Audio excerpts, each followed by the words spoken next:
Assalamualaikum warahmatullahi wabarakatuh. Tapangaken nami kula Vira Kalista Putri ingkang kelas 7 nomor absen kalih dasa sanga. Kula bakal nyeritakake dongeng fabel kanthi judul Kancil karo Karangan Rebutan Kain Mori. Sugeng mirsani.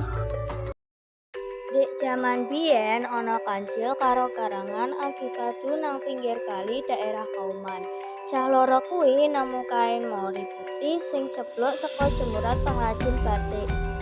Lah, iki nggonku po, arep tak nggo sarungan nggo mangkat tahlilan.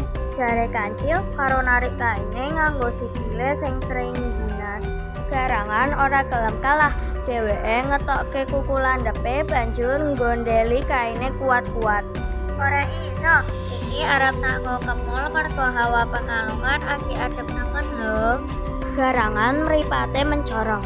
Nalure kewane metu pengen nyakar kancil supaya kaine dadi nggone dhewe.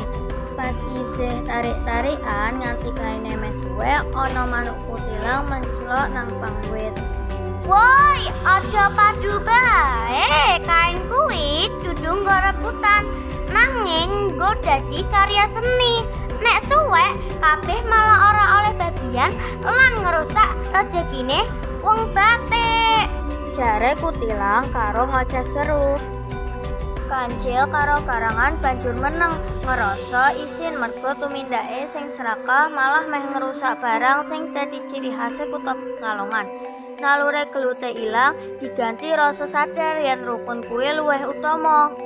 Yo wis, ayo dibalekke bae meng jurugane. Sapa ngerti awake dhewe malah diwehi bagian panganan.